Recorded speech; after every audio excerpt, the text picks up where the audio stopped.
नमस्कार दोस्तों, गौतम स्टडी पर हम आप सभी का बहुत बहुत स्वागत करते हैं।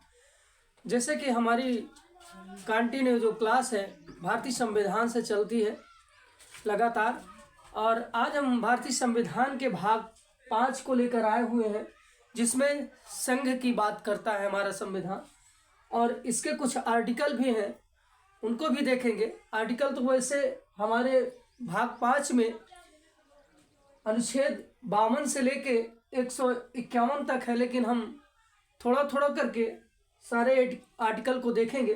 तो आज जो हमने आर्टिकल को लिया है तो वो अनुच्छेद आर्टिकल 52 से जो है आर्टिकल 73 तक के लिए हैं, जिसमें से कुछ उपराष्ट्रपति से संबंधित आर्टिकल हैं, उनको हमने छोड़ रखा है, उसको अदर क्लास में लेंगे। तो पहले हम आज देखेंगे कि हमारे संघ में क्या क्या सम्मिलित है। तो आइए देखते हैं। सर्वप्रथम अनुच्छेद 52 क्या कहता है कि भारत का राष्ट्रपति होगा। तो भारत में एक राष्ट्रपति होगा या भारत का राष्ट्रपति अनुच्छेद 52। अनुच्छेद 53 में संघ की कार्यपालिका शक्ति है, और अनुच्छेद 54 राष्ट्रपति का निर्वाचक मंडल है। अनुच्छेद 55 राष्ट्रपति के निर्वाचन की रीति है, और अनुच्छेद 56 राष्ट्रपति की पदावधि की बात करता है। अनुच्छेद 57 पुनर्निर्वाचन के लिए पात्रता की बात करता है। अनुच्छेद 58 राष्ट्रपति निर्वाचन होने के लिए क्या अर्हताएं हैं उस पर बात करता है। अनुच्छेद 59 राष्ट्रपति पद के लिए जो शर्तें रखी गई हैं उसकी बात करता है। अनुच्छेद 60 राष्ट्रपति द्वारा शपथ या प्रतिज्ञान जो लिया जाता है उसकी बात करता है। अनुच्छेद 61 राष्ट्रपति पद पर महाभियोग चलाने की जो प्रक्रिया है उसकी बात करता है। अनुच्छेद 62 राष्ट्रपति का पद रिक्त होने की स्थिति में उसे भरने के लिए निर्वाचन करने का समय और आकस्मिक रिक्त को भरने के लिए निर्वाचित व्यक्ति की पदावधि की बात करता है। उसके बाद हमारा अनुच्छेद जो है 63 से 71 तक उपराष्ट्रपति के संबंध का बात करता है। उसके बाद अनुच्छेद 72 जो हमारा है वो क्षमा आदि की और कुछ मामलों में दंडादेश के निलंबन, परिहार या लघुकरण की राष्ट्रपति की शक्तियों का बात करता है। अनुच्छेद 73 संघ की कार्यपालिका शक्ति का विस्तार क्या है उसकी बात करता है। तो ये हमारे आज जो अनुच्छेद हैं उनके बारे में जाना है। अभी तो बहुत अनुच्छेद है इसमें जानने की, तो ये आज के अनुच्छेद हुए। उसके बाद कुछ पॉइंटें संघ से जुड़ी हुई हैं, उनको देखते हैं। तो सर्वप्रथम पॉइंट में है कि भारत में एक राष्ट्रपति होगा। तो भारत में क्या होगा? एक राष्ट्रपति होगा, और राष्ट्रपति का निर्वाचन अप्रत्यक्ष मतदान से, अनुपातिक प्रतिनिधित्व से, एकल संक्रमणीयता मत पद्धति द्वारा होता है। तो जो भारत के राष्ट्रपति का जो चुनाव होता है वो किसके द्वारा होता है? तो अप्रत्यक्ष मतदान से होता है, और इसमें जो अनुपातिक प्रतिनिधित्व होते हैं उनके एकल संक्रमणीयता मत पद्धति के द्वारा राष्ट्रपति का चुनाव किया जाता है। उसके बाद कुछ राष्ट्रपति की अर्हताएं हैं, उनको देखते हैं कि भारत का नागरिक हो, न्यूनतम 35 वर्ष हो, लोकसभा का सदस्य निर्वाचित होने की योग्यता रखता हो, किसी लाभ के पद पर ना हो। तो ये राष्ट्रपति की अर्हताएं हैं। तो राष्ट्रपति की अर्हताएं क्या हो कि भारत का वह नागरिक होना चाहिए, न्यूनतम 35 वर्ष की आयु पूरी कर चुका हो, लोकसभा सदस्य निर्वाचित होने की योग्यता रखता हो, और किसी लाभ के पद पर न हो। तो ये राष्ट्रपति की अर्हताएं हो गई। अगला है कि भारत के राष्ट्रपति के चुनाव में मतदान राज्यसभा, लोकसभा और राज्यों व केंद्र शासित प्रदेशों की विधानसभाओं के निर्वाचित सदस्य करते हैं। जो मतदान करने वाले व्यक्ति होते हैं राष्ट्रपति के, तो वो भारत के राष्ट्रपति के चुनाव में जो मतदान करने वाले होते हैं तो वो राज्य के सभा या कहें तो राज्यसभा के सदस्य होते हैं, लोकसभा के सदस्य होते हैं और राज्यों व केंद्र शासित प्रदेशों की विधान सभाओं के जो निर्वाचित सदस्य होते हैं वो सम्मिलित होते हैं।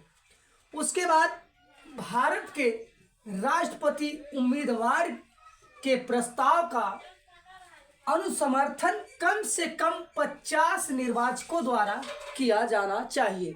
अर्थात जो भारत के राष्ट्रपति का उम्मीदवार होता है उसके जो अनुसमर्थक की संख्या होती है वो कितनी होनी चाहिए? 50 होनी चाहिए, जो कि निर्वाचकों द्वारा ये उनका उम्मीदवार का पर्चा दाखिल किया जाता है।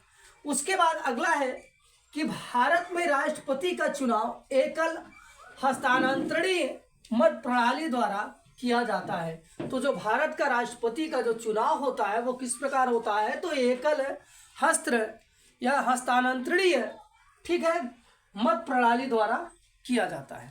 तो ये प्रक्रिया होती है। उसके बाद राष्ट्रपति के निर्वाचन में किसी राज्य का मुख्यमंत्री यदि वह राज्य विधानमंडल में उच्च सदन का सदस्य हो तो इस स्थिति में मतदान करने के लिए वह पात्र नहीं होगा। तो वह कौन सा सदस्य है जो पात्र राष्ट्रपति चुनाव में नहीं, निर्वाचन में नहीं होता है? तो वो कौन होता है कि राज्य का मुख्यमंत्री यदि वह राज्य विधानमंडल के उच्च सदन का सदस्य होगा तो वो क्या होगा कि मतदान करने के लिए पात्र नहीं होगा। उसके बाद राज्यों की विधानसभाएं राष्ट्रपति के निर्वाचक मंडल में तो भाग ले सकती हैं परंतु वह महाभियोग में भाग नहीं लेती हैं। ठीक है, अर्थात कहने का तात्पर्य यह है कि जो राष्ट्रपति के ऊपर महाभियोग चलाया जाता है तो उसमें जो है राज्यों की जो विधानसभाएं होती हैं वो भाग नहीं लेती हैं। बाकी निर्वाचक मंडल में तो वो भाग ले सकती हैं परंतु महाभियोग में भाग नहीं ले सकती हैं। तो वो कौन है? तो वो राज्यों के विधानसभा के जो सदस्य होते हैं वो। संसद अथवा विधानसभा का कोई सदस्य राष्ट्रपति निर्वाचित हो सकता है। संसद अथवा विधानसभा का कोई भी सदस्य राष्ट्रपति पद का निर्वाचन हो सकता है या निर्वाचित हो सकता है परंतु उस पर निर्वाचित होने के उपरांत जैसे ही वह निर्वाचित हो जाएगा उसके बाद वो क्या करेगा कि अपनी सदस्यता छोड़ेगा। ठीक है, अर्थात यह शर्त उसके ऊपर लागू होता है। किसके ऊपर? तो संसद अथवा विधानसभा के सदस्य के ऊपर कि वह राष्ट्रपति निर्वाचित हो सकता है परंतु जो है निर्वाचित होने के पूर्व उपरांत ही तुरंत तत्काल ही वह क्या करेगा कि अपने पद से इस्तीफा देगा। ठीक है, यह शर्तें उसके ऊपर लागू होती है। संसद के लिए राष्ट्रपति का जो अभिभाषण होता है वो कौन तैयार करता है? तो कहा गया है कि संसद के लिए राष्ट्रपति का अभिभाषण केंद्रीय मंत्रिमंडल द्वारा तैयार किया जाता है। तो जो राष्ट्रपति का महाभिभाषण होता है संसद में तो वो कौन तैयार करता है? तो वो केंद्रीय मंत्रिमंडल तैयार करता है। उसके बाद राष्ट्रपति की मृत्यु, त्यागपत्र अथवा पद से हटाए जाने पर 6 माह की समय सीमा के भीतर रिक्त पद को भरना होगा। अर्थात मान लेते हैं कि राष्ट्रपति के किसी कारणवश मृत्यु हो जाए अर्थात उस पर महाभियोग चलाकर त्यागपत्र दिलवा दिया जाए, पद से हटा दिया जाए तो इसके लिए 6 माह के समय सीमा के अंदर नए राष्ट्रपति की नियुक्ति होनी चाहिए। ठीक है, अर्थात जो उसका पद है वो खाली है उसको 6 माह के समय सीमा के अंदर भरना होगा। उसके बाद भारत के राष्ट्रपति चुनाव में उत्पन्न विवाद का निपटारा सर्वोच्च न्यायालय करता है। अगर राष्ट्रपति के चुनाव में किसी प्रकार का विवाद उत्पन्न होता है तो उसे जो है सर्वोच्च न्यायालय जो है निपटारा करता है। उसके बाद भारत के राष्ट्रपति को उसके कार्यकाल की समाप्ति से पूर्व महाभियोग द्वारा पद से हटाया जा सकता है। अर्थात राष्ट्रपति किसी प्रकार से अगर असंवैधानिक कार्य में लिप्त पाया जाता है या और कोई कारणवश लिप्त हुआ है तो उसे उसके पद से अगर समाप्त नहीं हुआ है पद समय काल, तो उससे पूर्व हटाने के लिए उसे पर महाभियोग चलाया जाता है, जिसके कारण उसे पद से हटाया जा सकता है। तो वो किसके लिए, किस प्रक्रिया से होता है, तो महाभियोग द्वारा ही राष्ट्रपति को हटाया जा सकता है पद से। उसके बाद भारत के राष्ट्रपति को उसके पद से हटाने का अधिकार जो है वो संसद को ही प्राप्त है।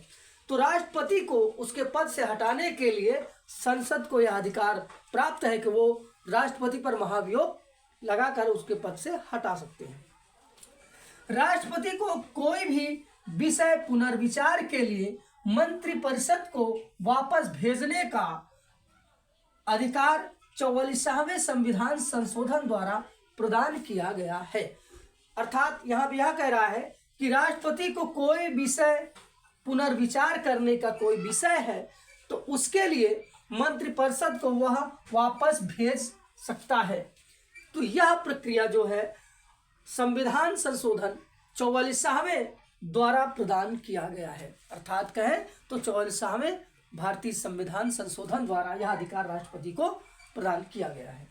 एक पॉइंट नोट है आता है कि राष्ट्रपति को मृत्युदंड के मामले में क्षमादान करने की शक्तियां प्राप्त हैं। तो राष्ट्रपति को क्या है, किसी व्यक्ति को अगर मृत्युदंड दिया गया है तो उसको क्षमा करने का अधिकार राष्ट्रपति के पास है कि वो उसकी मृत्युदंड को क्षमा कर सकता है या उसके सजा को कम कर सकता है। मृत्युदंड से आजीवन कारावास या 10 साल की सजा या 7 साल की सजा में परिवर्तित कर सकता है। तो कौन कर सकता है, राष्ट्रपति। और एक चीज और है कि परंतु राज्यपाल के पास यह शक्ति नहीं है कि वह मृत्युदंड के मामले को क्षमादान में बदल सकता है। तो ये हमारी आज की क्लास है जो संघ से संबंधित है। अभी इसका दूसरा पार्ट भी आएगा संघ से संबंधित। गौतम स्टडी पर यह वीडियो देखने के लिए आप सभी को बहुत बहुत धन्यवाद।